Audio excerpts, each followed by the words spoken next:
Didn't I raise my fist high enough for you? I was running like a fugitive all the time, risking rejection from my very own black people.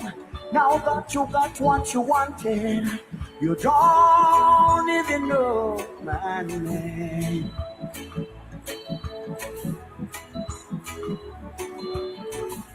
It is so funny, we don't talk anymore. Dodging bullets in Soweto, I was there, risking rejection from my very own black people. Now that you got what you wanted, you don't even know my name. You see, it is so funny, we don't talk anymore. But be good to the people on your way up. You'll need them on your way down. I say be good to the people on your way up the ladder. You will need them on your way down. That's the way it is. The way it is. That's the way it is. Oh, that's the way it is. Oh,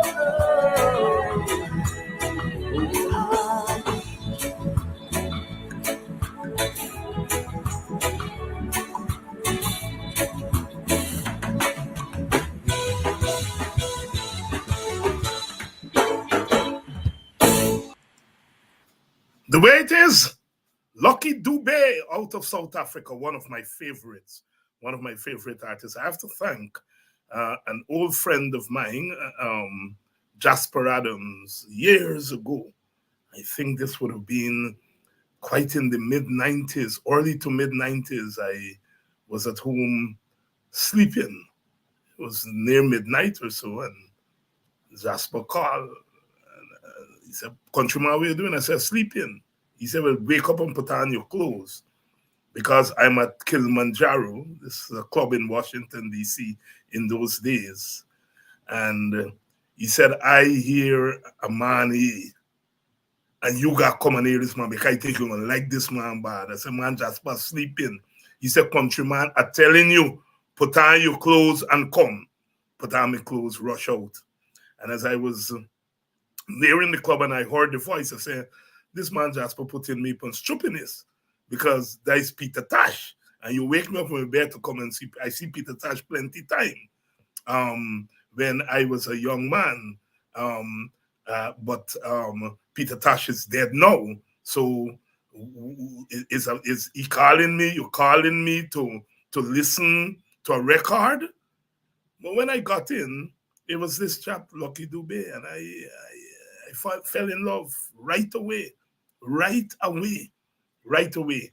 And I got the opportunity to see him about a month or so before he was tragically murdered in South Africa.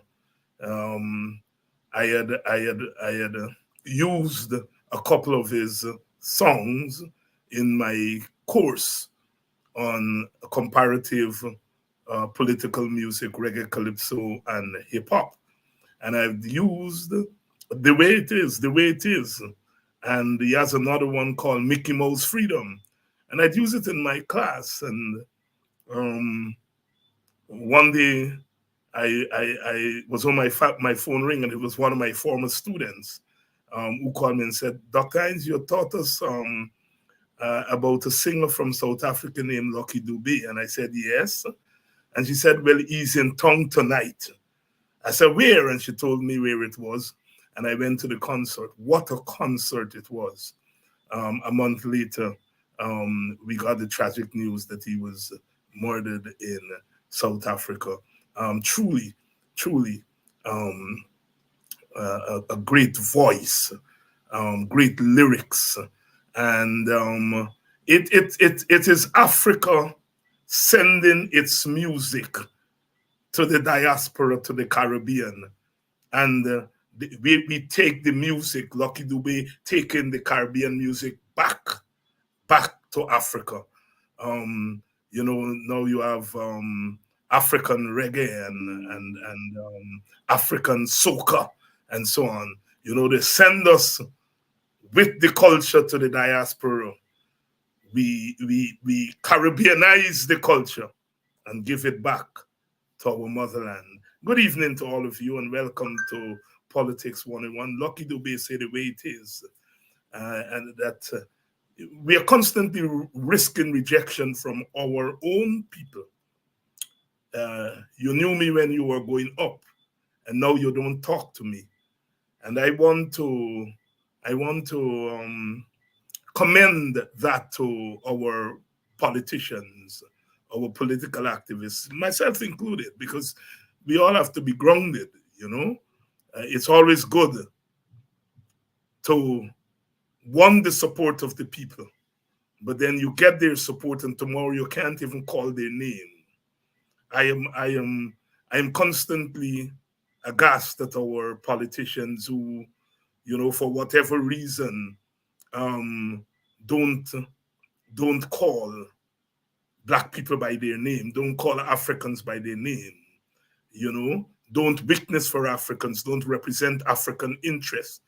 They get where they get because of African votes, and they don't talk about African. We're not saying that they must talk about Africans alone, because although they get the majority of the votes from African, they get some votes from other ethnic groups, and they have to talk about other ethnic groups.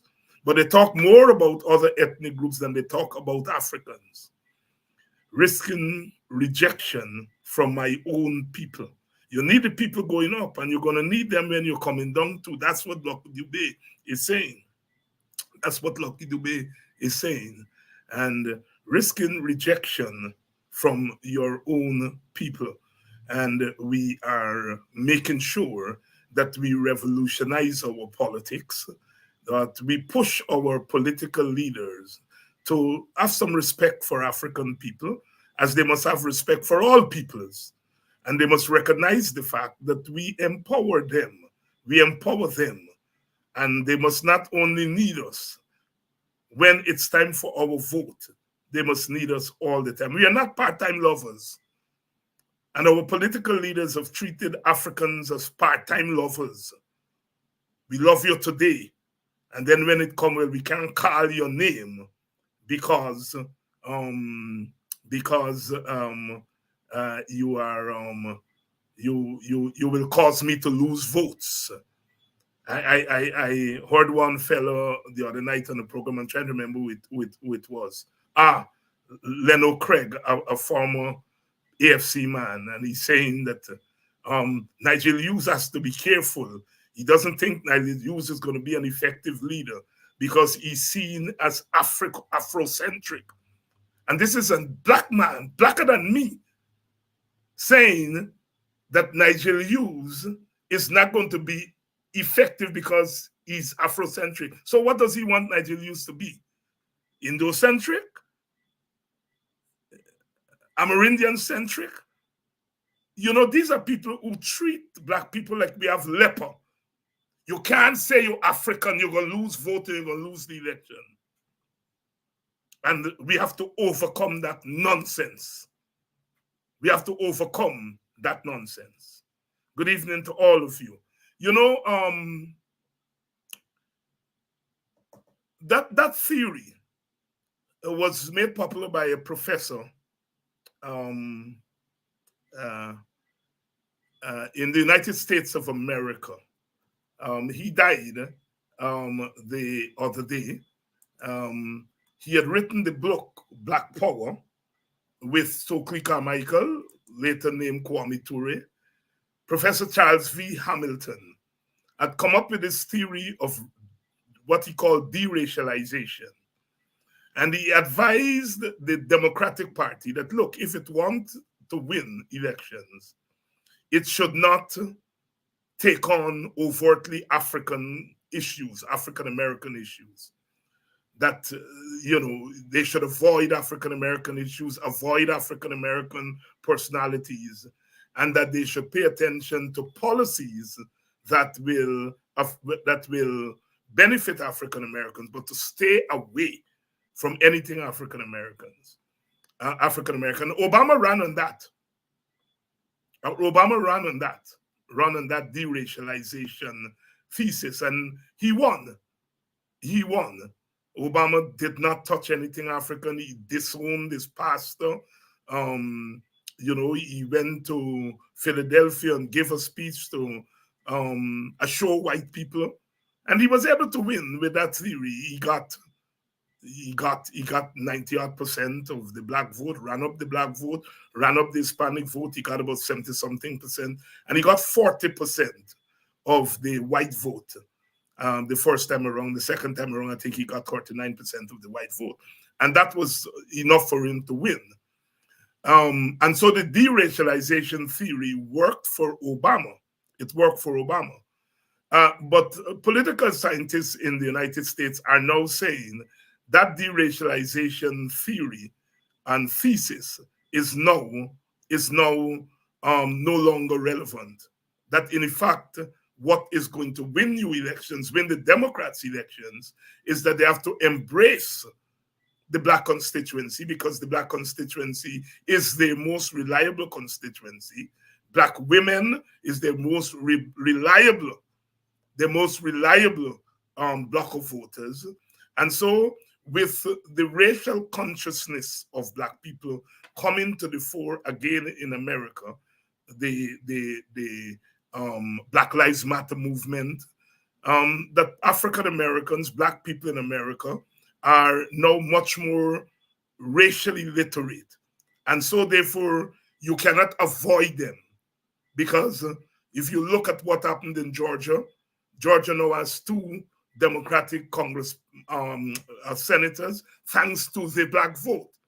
And so the theory is that the deracialization thesis, that you avoid overt blackness and a black message in your thesis, and that will win you an election, that is no longer the case. So here in Guyana, I don't think they know of the deracialization thesis. They are saying to politicians, black politicians, avoid anything to do with black people.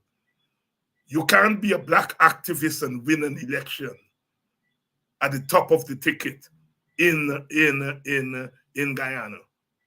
And some people have argued that Granger ran on the deracialization theory. Now, Granger's a race man. Granger is very steep in African history, but once he got into the political arena, he adopted the deracialization thesis. And he won with it.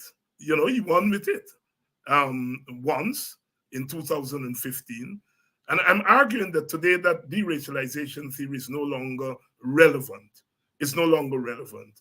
That this government is discriminating against black people every day. It is doing so overtly and covertly. And what it has done is that it has, in a sense, make African people, African Guyanese, much more racially literate. And our politicians on our side can no longer ignore black people as black people. Some people will say, well, Dr. Hines, you contributed. Of course, I do. I did. I contributed to giving black people some consciousness and giving them some consciousness about themselves as a race. We are a racialized society.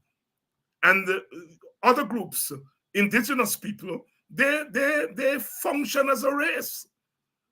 All the benefits that are going to Amerindians or indigenous people, the benefits are going to them as indigenous people. They got land at independence as indigenous people. They're now getting money, the carbon credits, as indigenous people. And we Africans are being told that we cannot function as African people. We have to be just Guyanese. And I'm saying the days for that are done. And I am committed to giving African people the confidence that they're equal citizens, that you must be called by your name as other people are being called by their name, and that your issues must roll from the mouth of your leaders. They must not treat you like you have leper. Yes, I'm committed to that. And I think different leaders will deal with that differently. That is why when Amanzo was here last week, I asked all the leaders who were here the same question about balancing your commitment to being a national leader, a leader of all races, but that you belong to the People's National Congress that gets 90% and more of his votes from African Guyanese. How do you balance your commitment to African Guyanese and your commitment to all of Guyana? And Amanza gave the best answer. All the others danced around it. Amanza, I think, gave the most forthright answer. So I think Black leaders are still grappling with that question, and we have got to help them to be very clear about that question. Call your people by their name. Acknowledge them. I remember Obama, who I love, but Obama could not even call Dr. King name. And he came to talk about Dr. King. He said, and the preacher once said, he didn't call Dr. King's name. He won with it. He won with it. But I think if Obama were to run on that platform today, he will lose. Hillary Clinton didn't call Africans by their names, and she lost. Biden won because Jim Clyburn and other Black leaders told him, you better acknowledge Black people. He did, and he won the first time around.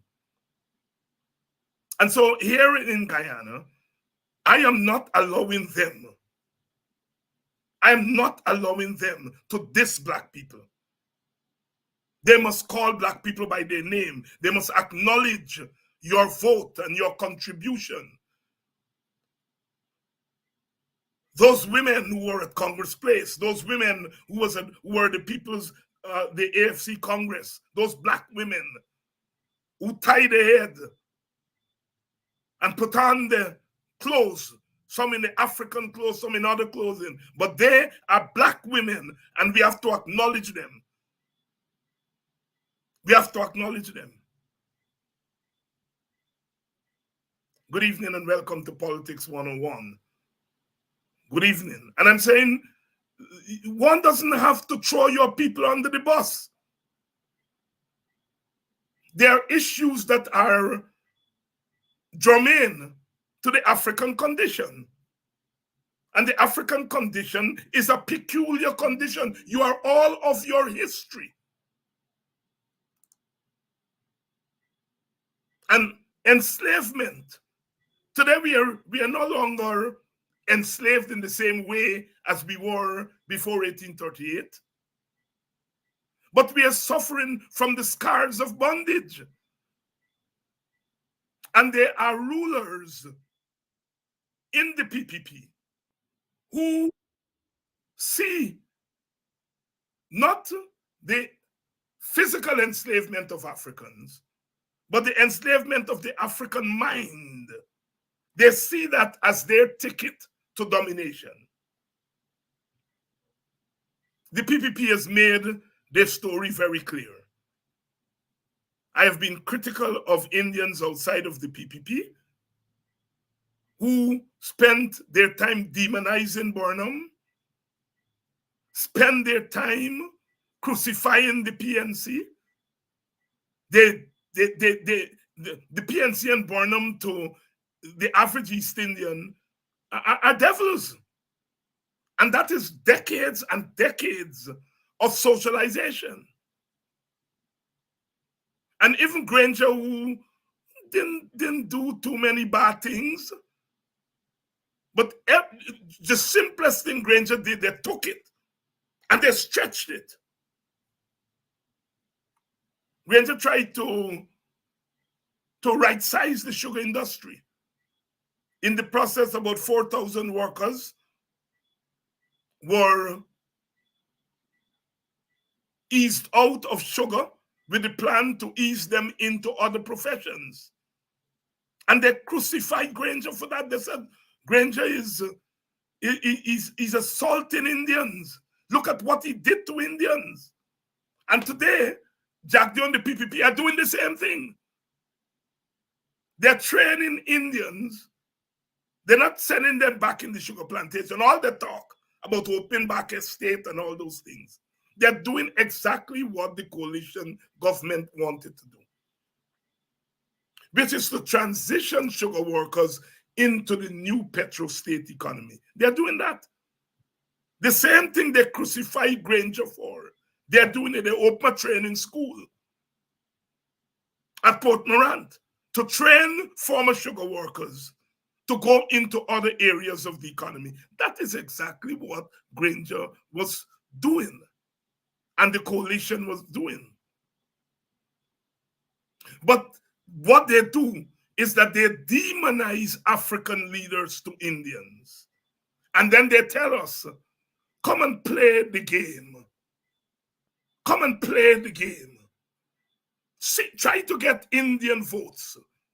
And they tell us tonight to try to get Indian votes who can win. And as soon as they finish saying that, they say to Indians, you see them? They're devils. They're now trying to separate Aubrey Norton from the rest of us. Because in their head, they think they can beat Aubrey Norton. So they're trying to say Aubrey Norton is moderate. And the Hines and the Nigel Hughes and others, they're trying to get Norton to go on the streets. They're trying to get, and Norton is smart. He's not doing that, separating Norton from us. Because they know when we are united, we are stronger.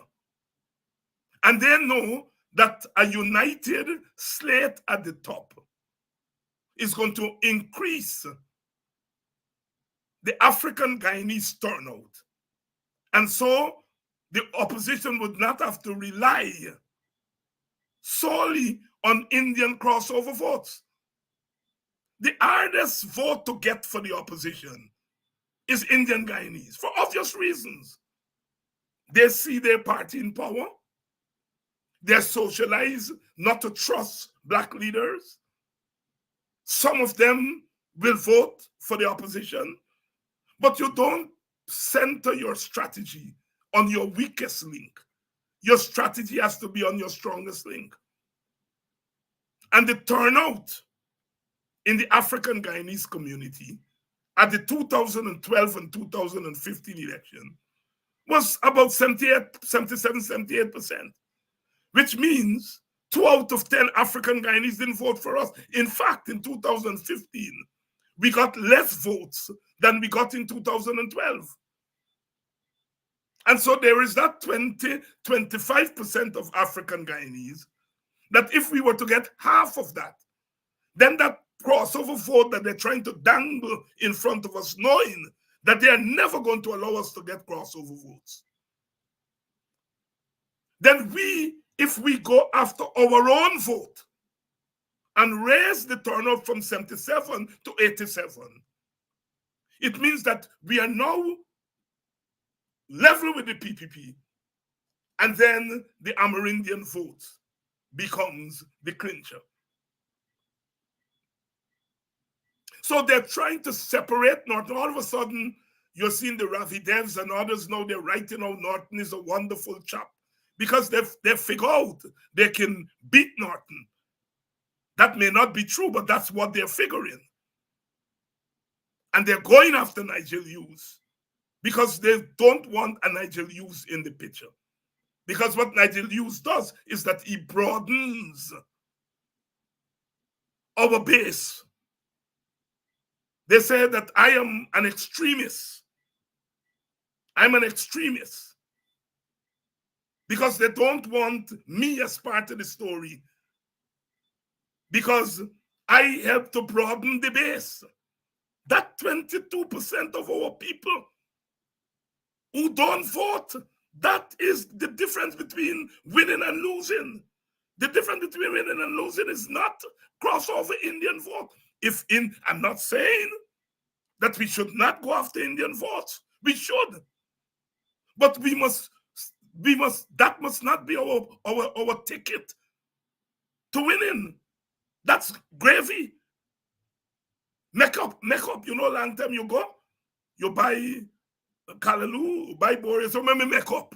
Or you buy mango, you say, make up. All right, look, take 2 mango that you make up. We must see the Indian Guyanese vote, crossover vote, not as integral to your strategy of winning, but as gravy. The Indian vote is difficult. What are we going to tell Indians? And every day, those people are being hammered. David Hines is a racist. Norton is a racist.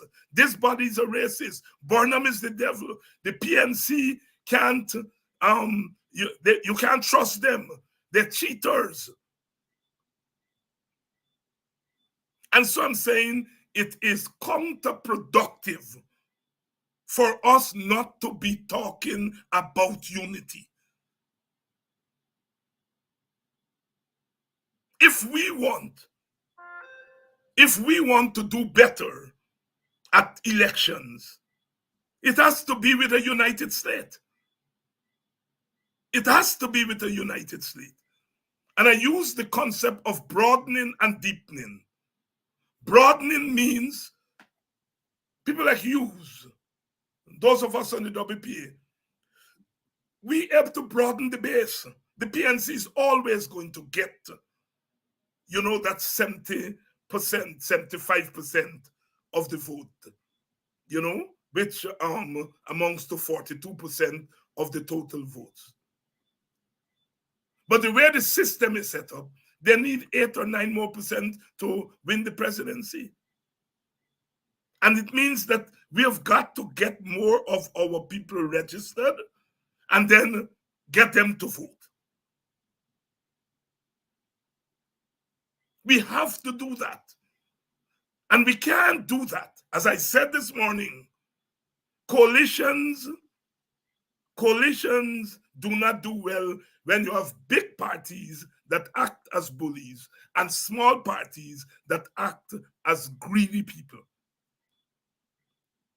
We cannot have big parties acting like bullies and small party acting greedy.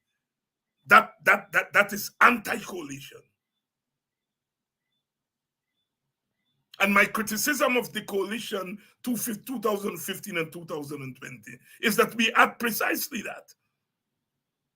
We had one party that bullied and the other party acted greedy. And so therefore, we have to learn from that. We have to learn from that. All kinds of conversations you're hearing and all kinds of foolishness you hear people are saying and so forth. Let me lay some facts on the table. Let me lay some facts on the table. When the APNU was formed, no individual held office. The office bearers, you have 2 office bearers, the chairman and the deputy chairman or vice chairman. And those positions were assigned to parties. The PNC was assigned the chairmanship, the WPA was assigned the vice chairmanship. The PNC named Mr. Granger, the WPA named Dr. Rupnarayan. The position of general secretary came in later, and that was given to an individual who came from the big party, the PNC, Joseph Harmon. So the positions in the APNU are not for individuals, it's for parties.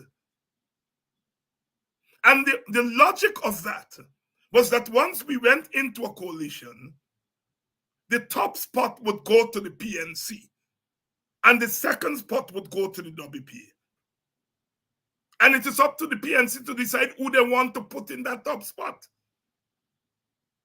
And it's up to the WPA for who we wanted to put in the second spot. And then when we broadened to the coalition that included the AFC, the WPA had to give way to the AFC to get the second spot. And it was up to the AFC who they chose to the second spot. In 2015, they chose Nagamutu. In 2020, they chose Ramzatan. In both instances, the PNC chose Granger. So those positions are given to parties. And the party then decide who will fill that position. And I still believe in any coalition, whether it's within the APNU or outside of the APNU, the top spot has to go to the party that is the largest party, meaning the party that potentially and real attract the most voters. And if we are saying that the PNC attract the most voters for whatever reason, then the top spot has to go to the PNC. And the second spot has to go to the party that is seen as the second, biggest party. But the top spot has to go to the PNC. And the PNC can decide whether it's Norton or somebody else, or if they want to look for somebody else outside the PNC. But it is their spot. And that is my argument. I saw somebody telling me that Norton is my friend and I prefer Norton and all that nonsense. I am just saying it's the PNC spot. If the PNC want to say we're not going with Norton, that's the PNC business. If the PNC say we're going with Norton, that is the PNC business. But we cannot say to the party that brings the most vote that you can be denied the top spot. So I just want to make it very clear where I stand on that issue. If people are saying Nigel Hughes is the more attractive candidate, I can understand why people are saying that. But the fact of the matter is that Nigel Hughes does not come from the largest party. And if he's going to be a consensus candidate, the largest party has to have the last say on that. And so I am proposing a different thesis. And the thesis I'm proposing is that there must be a first among equals. There must be, that's what the Constitution said. We have to have a presidential candidate. And so one of us will have to be the presidential candidate. But once we move from that level, we come now to the level of the team. Of the team. We are a cricket people. Sometimes the number 11 batsman make more runs than the number 1, number 2, number 3, number 4.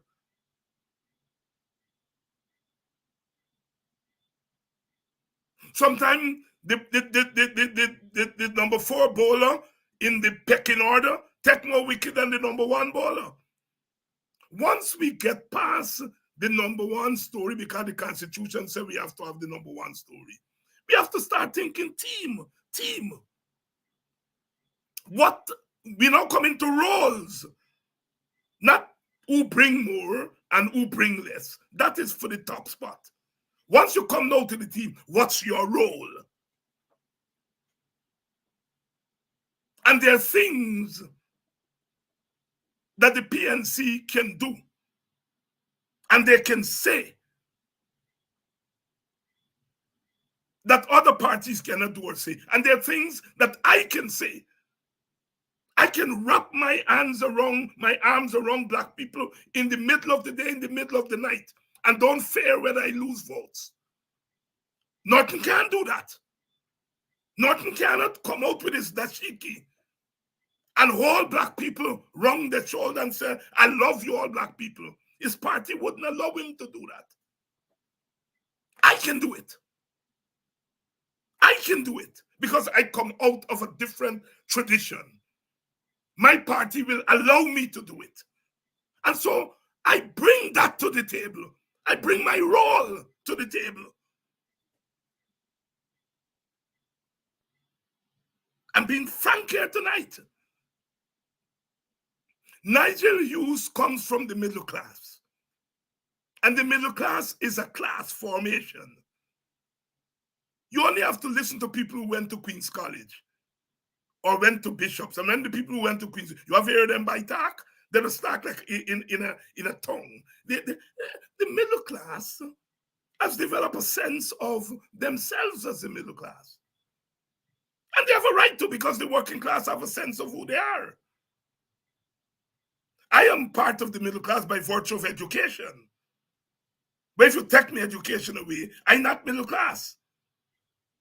I don't talk like the middle class. I don't act like the middle class. I don't lime and hang out with the middle class thing. I don't drink fancy liquor and so on. Me liquor that I just drink is working class.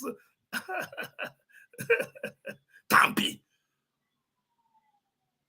So class is important. And there's always been a section of the middle class that has been uncomfortable with the PNC. We have to face facts.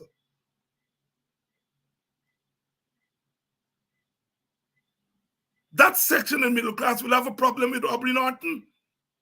The way he look, the way he dress, the way he talk, the way he just drink, the way he just hang out, they have a problem with that. You wear your shirt outside the pants. Well, all of them know this wear the shirt outside the pants. But long time, when you wear your shirt outside your pants, the middle class don't like that. The middle class, as all section of the middle class, has always had a problem with the PNC. And we have to think, but they recognize what we are in. They recognize that as a people we are in trouble. And so although they have a problem with Norton, they recognize that they have to be part of the team.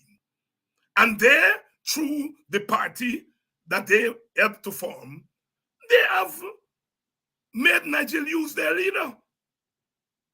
And so Nigel is going to be able to bring that section of the middle class.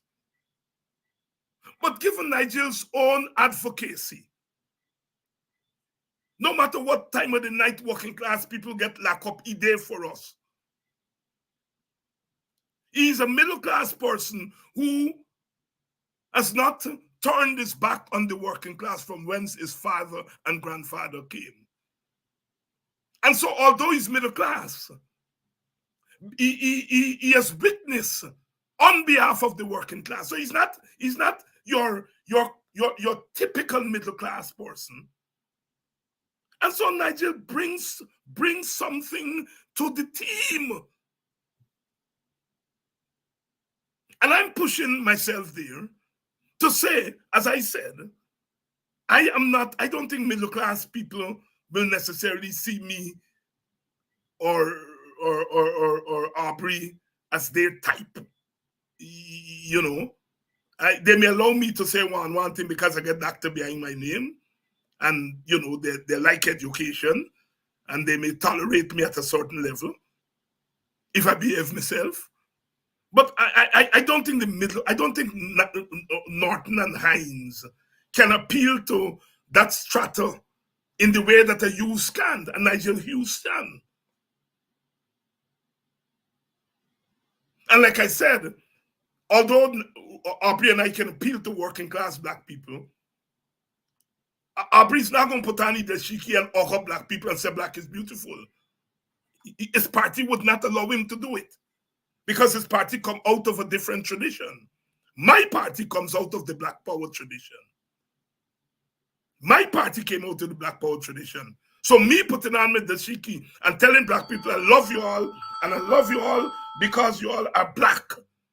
That's normative for me. That's normative for me. And as we are moving forward, we are seeing black people are discovering their cultural self.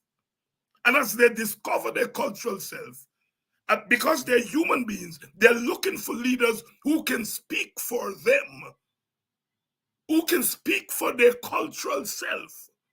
And I think somebody like me is able to do that. So when you put what the three of us put on the table, we broaden the base. So there is no need for cussing and fighting and going on. We have to be clinical. We have to be very, very clinical in this thing.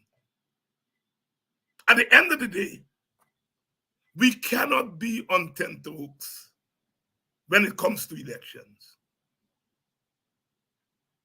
And I think the Indian people would say that you can't be on tenterhooks. What has happened is that we no longer have an Indian majority. We don't have a black majority. So things should be easy. Oh no. Because the PPP no longer has a majority, it is forced to manufacture a majority. It's forced to rig. Back in the old days, the PNC manufactured a majority because it didn't have a majority. But thank God for Corbyn, Robert Corbyn, he figured out how to get a majority. And that is to go to coalition politics. He was ahead of the PPP. The PPP doesn't want coalition politics because the people who are financing the PPP, who are running the PPP, they are driven by two things. There's always been a section of the Indian Guyanese middle class that want to make plenty money and they don't want the government to be part of it. They only stick with Jagan because Jagan was Indian, but they never liked Jagan communism story. But no, the present PPP is giving them both. The present PPP is giving them racial domination and it's giving them open field to make money. So the PPP has become beholden to the Indian middle class that wants to make money without the government putting any kind of restrictions on them. And when you combine them with those who feel that Indian Guyanese must dominate, because if they don't dominate, they feel that black people will dominate them. So their objective is to dominate black people. And both groups find a home in the PPP. Both groups find a home in the PPP. So the PPP is not going to go for power sharing because it feels it has the majority of the Indians behind them. And they have the resources now to do something that the other parties and the other leaderships before them didn't have. And they have money to buy votes. And they have worked out in their heads that you can buy Indian votes by giving them money and so forth. But it is also easy, according to them, to buy black people votes. Why? Because in their head, black people sell the vote cheaper than Indian people. When you go to an Indian man, he talking tractor. He talking big multi-million-dollar contract. In their head, when you come to black man, go give you $2 million contract and he all right. He don't want tractor, he just want a $2 million, $3 million car. That is what they think about black people. And that formation in their head about black people's self-worth comes as a result of how we, over the years, have sold ourselves. And our black leaders have not spent the time trying to educate black people, to say, do not sell yourself for that little a box of food, as somebody is saying here. And I am doing that kind of work, as you all know. I am doing that kind of work. Whereas Aubrey Norton will tell them, take your box of food, take your $2 million, and you know where you're going to vote. No, I'm not telling them that. I differ with Aubrey on that. I'm saying to them, you are worth more than $2 million. You are worth more than a box of food. Don't take no box of food and $2 million. And sell yourself.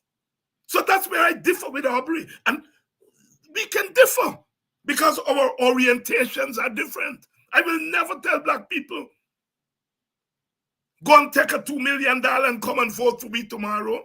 Because what happens when you take a $2 million and that $2 million run out tomorrow, because you're going to run out quick, it's not no money, you can go back for another $2 million. And then you go back for another, and that's where the people trapping you. Look at the black people who are getting contracts.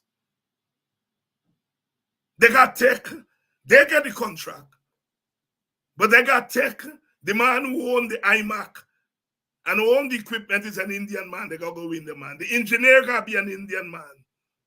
So they are the black face fronting so that the PPP can say we give black people contract. But that contract for 30 million that this black man is having, his share of the contract is just 5 million. Because his Indian partners gone with the 25 million. And we have to say to black people, you're worth more than that. And we have to preach it, preach it, preach it.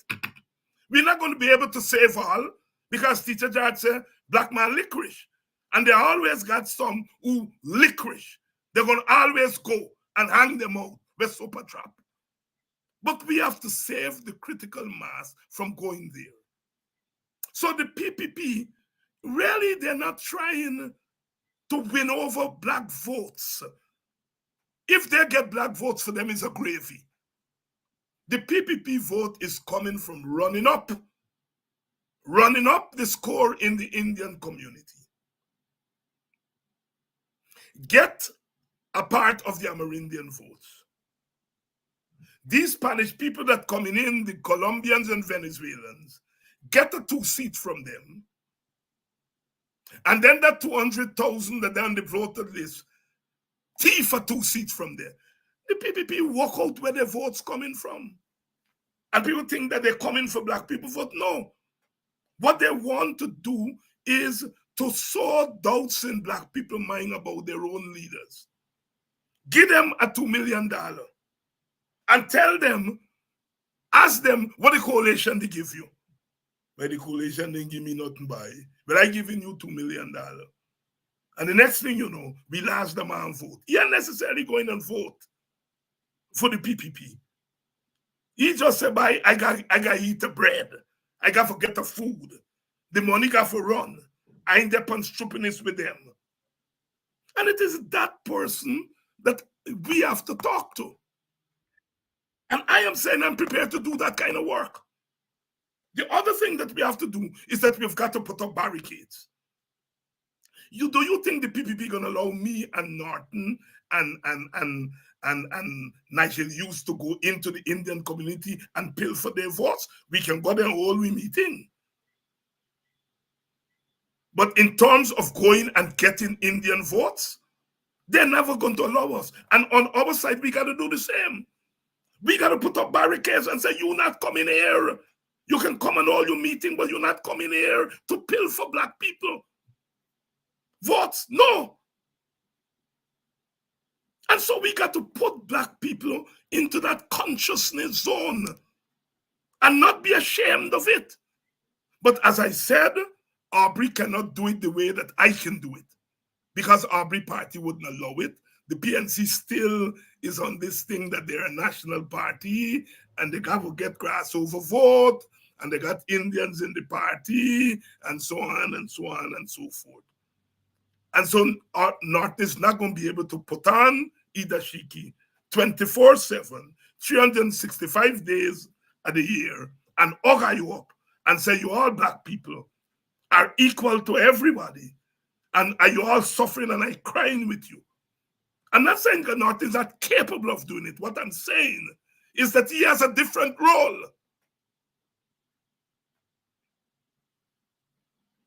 And so this thing about who bring what and who and bring what, once you set to the top spot, we got to come out for that shit. And we have to ask, what roles do people play?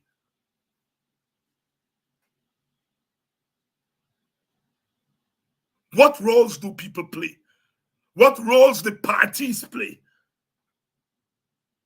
What roles the parties play? That we have to do going forward. And we cannot as black people, keep crying. We got to go into elections either to win or draw, not to lose. The days for losing have to go. We got to go in an election to win or draw. What I mean by that, win is when you win the majority. Draw is that whether you win the majority or you don't win the majority, the constitutional arrangements should give you your share in the government. When we say share power, we're not sharing PPP power. Just as the AFC and the PNC and the WPA share the power in the coalition, they didn't do it as artfully as they should do it, but that is the concept.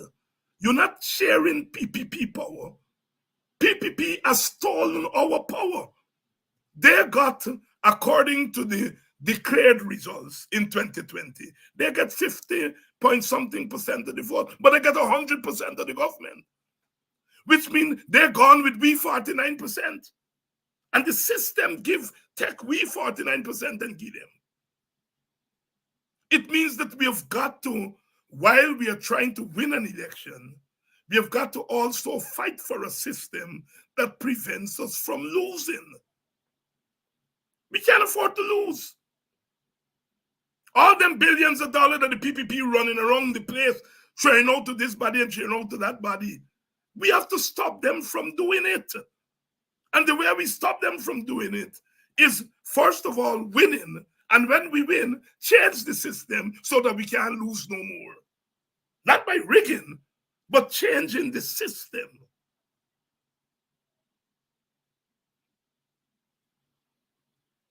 In America, Biden could win the presidency and the Republicans control the Senate. What means is that the Republicans, by control of the Senate, they can determine the makeup of the judiciary, the Supreme Court. They're sharing power.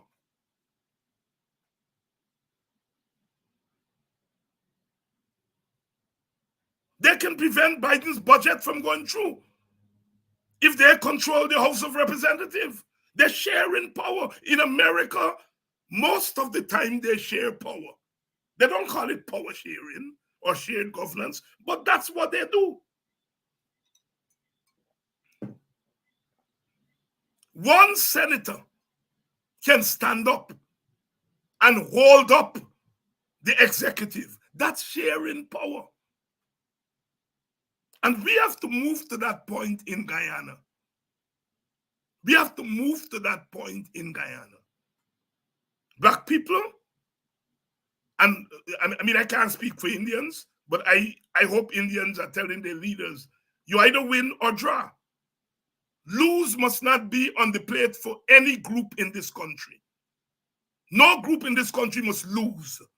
You must either win or you draw. And so we have got work to do. And I'm saying to you all, my brothers and sisters, we have to start thinking differently. And what is before us is this election must become a site of contestation. We must turn the ballot box into a site of revolution. What that means is that we've got to get the playing field level. We say we want biometrics. We say the voters list must clean. We say them cockroaches that the PPP put in GCOM must go. And we must have a broad movement. It's not the PNC in its car and the AFC in their car, WP in their car. No, we have to have a broad movement that would impress upon the Americans and others, because we can't do it on our own. The PNC is not going to, the PPP is not going to bow unless they're pushed to bow. And they can only be pushed to bow if we have a strong movement that is prepared to hit them where it hurts, or if we convince the external forces that they have to mediate this story. The external forces are not going to mediate until we show them that we mean business. And so the joint opposition has to show that they mean business.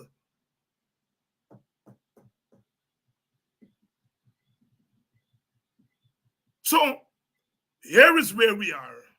Here is where we are. And we got to be serious. You all got to stop cussing out one another. I noticed a PNC man tried to cuss me and Jeffrey out today. So me and Jeffrey are personal friends of Norton, and we had front seat at the PNC opening of the Congress, and no leader before that would have get me and Henry Jeffrey sitting in the front seat. And he was proud to say that. I'm not seeing that as an evolution of our politics. You see it as something to knock Norton and to criticize me and Jeffrey and so on. And we are always going to have those people. We are always going to have those people. We must keep them at a minimum. We must keep them at a minimum. We must keep them at a minimum.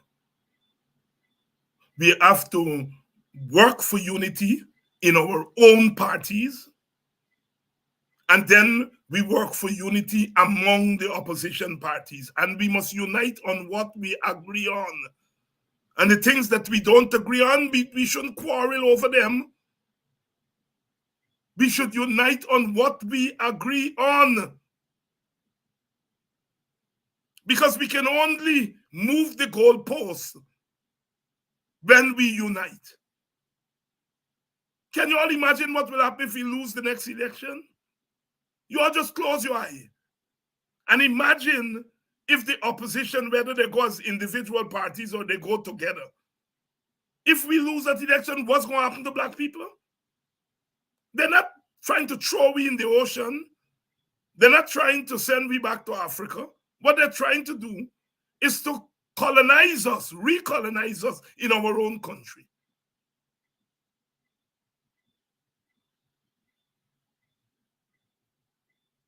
One commentator said, Ali will win 2/3 majority. Well, if Indians make up 40% of the electorate, Ali's going to win by 2/3, 67%.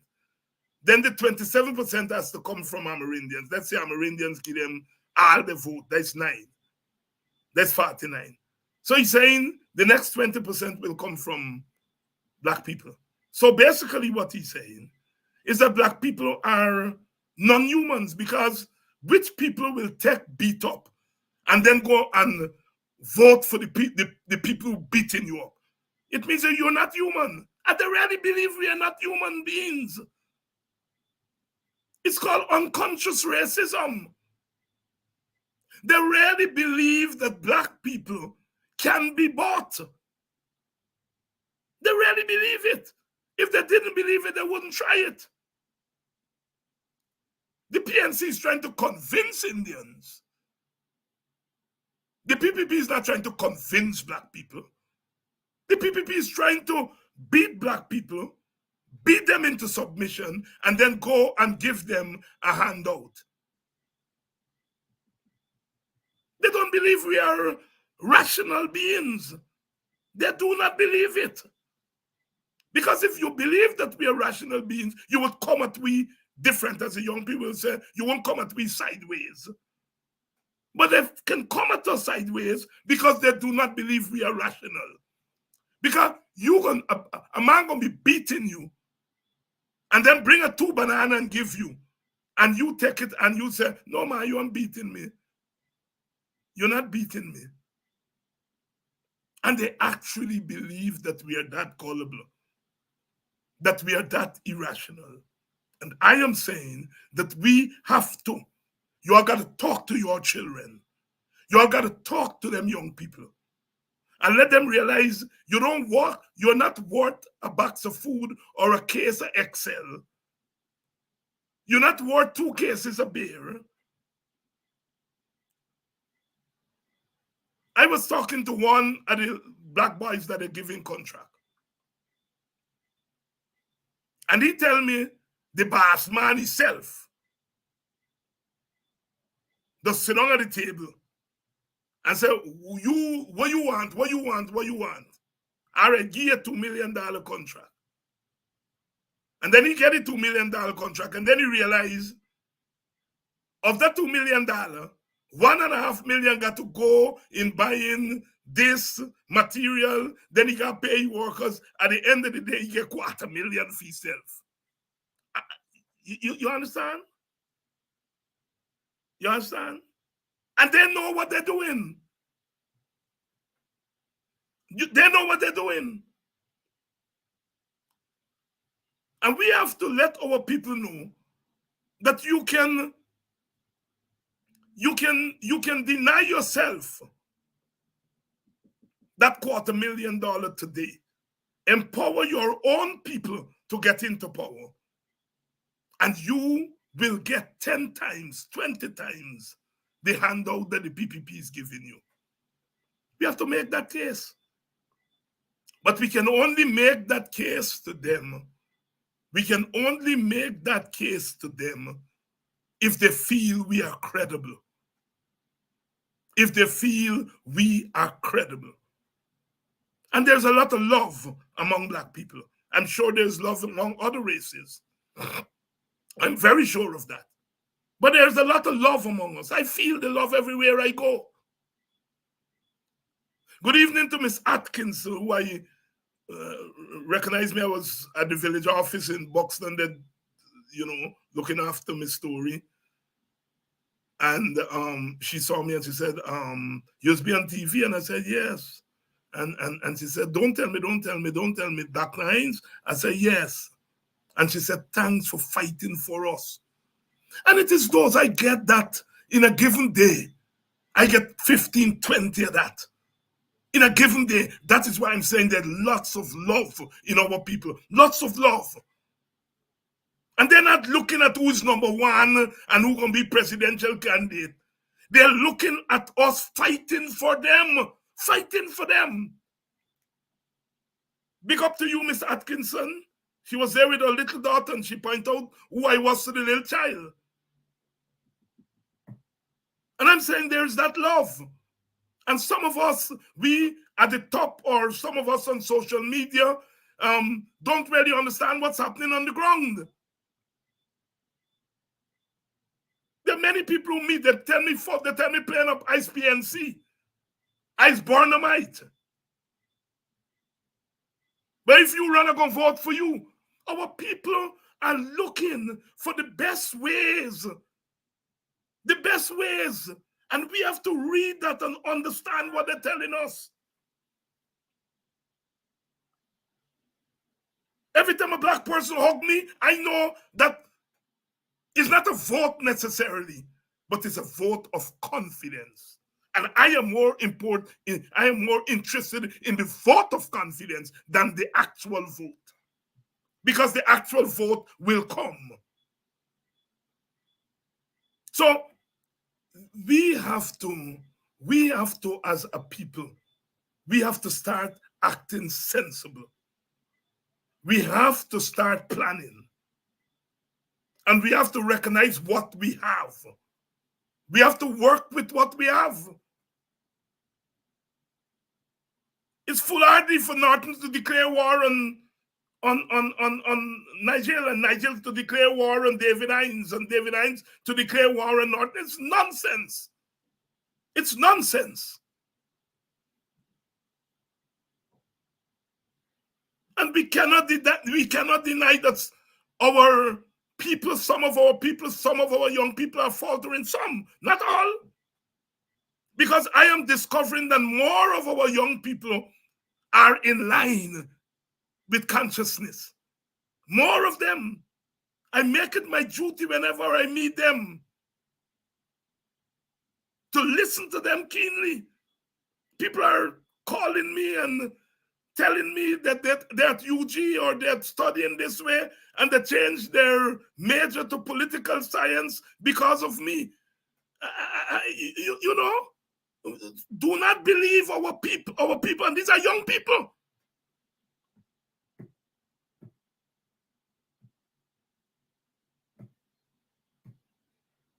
I went to do business at a place. I give my ID, and the young lady couldn't be more than 21, 22. And she said, Dr. Hines, can I have the other your bank card or whatever the case is? So I remained quiet and I gave her a thing. And for the rest of the time I was there, she's referring to me as Dr. Hines. So I said, let me do some politicking here. So I said, you know me? She said, Dr. Hines, of course I know you. I said, but Dr. Hines and right on the thing there. She said, no, I know you. She said that I know you. I know you because I follow you. I listen to you every evening. And so I am saying that our young people, they're not idle. They're not idle. And we have to give them that encouragement. We have to give them that encouragement. When she told me, I listen to you that's all I want. That's all I want. I don't want to know whether she's going to vote for me or think. All I want to know, you're listening to me every evening. And you're young. You're a young professional. Because the PPP trying to tell me young professionals and get time with we. But I meet young professionals all the time. All the time. I went to a wrong place yesterday and me asking somebody buy so. And a man come running out from the business place and said, Dr. Hines? I said, yes. He said, well, I hear your voice and I want to come out to meet you. I left my desk. He said, I own this business here. And I hear your voice. I want to come out to meet you and to shake your hand and to say thanks. I am giving these anecdotes to say that sometimes we believe our people are not connecting. If they're giving me that kind of recognition, you can imagine an Aubrey Norton, who of course belonged to a bigger party and so on, and Nigel Hughes. I think together we have an opening that we can only build on. And so please, don't do the devil work for them. I hear all people talking about Nigel Hughes' conflict of interest. Who the hell cares? Who can have more conflict of interest than the PPP? Who cares? Black people, stop running your mouth. Stop running your mouth. I hear some people saying Nigel Hughes, he left the struggle, and when he go in and represent Kidaki Amsterdam for free, and he go in and represent, he not in the struggle. Black people, catch at yourself. Catch at yourself. We have to do this thing together. All you talk to them young people. All you talk to them. I am willing to go any part of Guyana to talk to young people. I'm willing to go anywhere to talk to young people. I see them every day. I listen to them. If they call me, I say, what's your name? What work you do?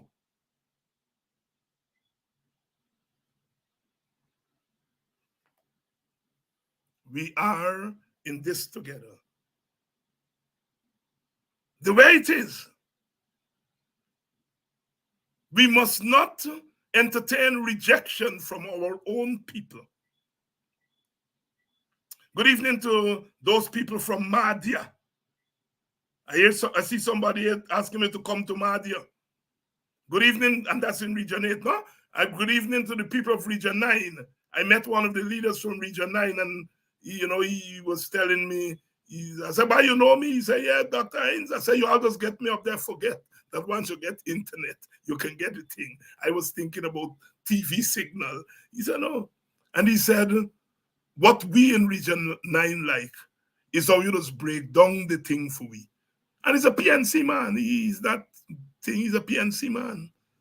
But he recognizes my role. And that's what is important. He said, you just break the thing down for we.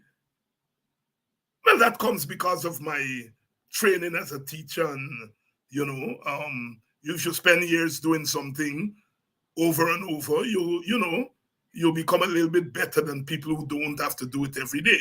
So it's not some special skill I have. It's that I do it every day. I make a living out of it, and so on and so forth. So I love you all.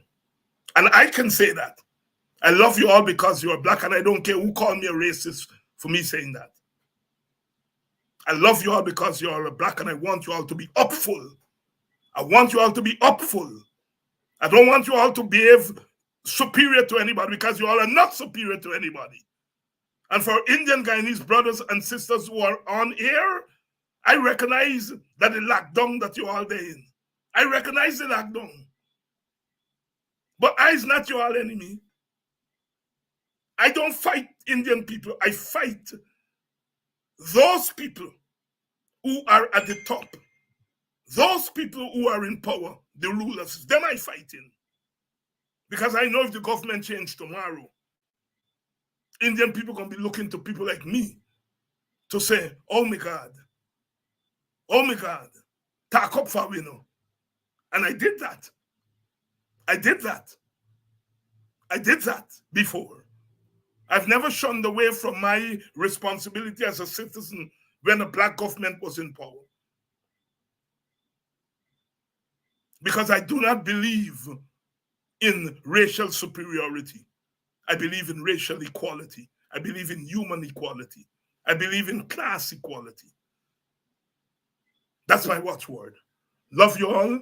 Tomorrow night, I think I got 2 young boys coming on it. I ain't telling you all the name, but I think I get 2 of them coming on it tomorrow night. So tomorrow night we're gonna have some cactus and pepper again tomorrow night.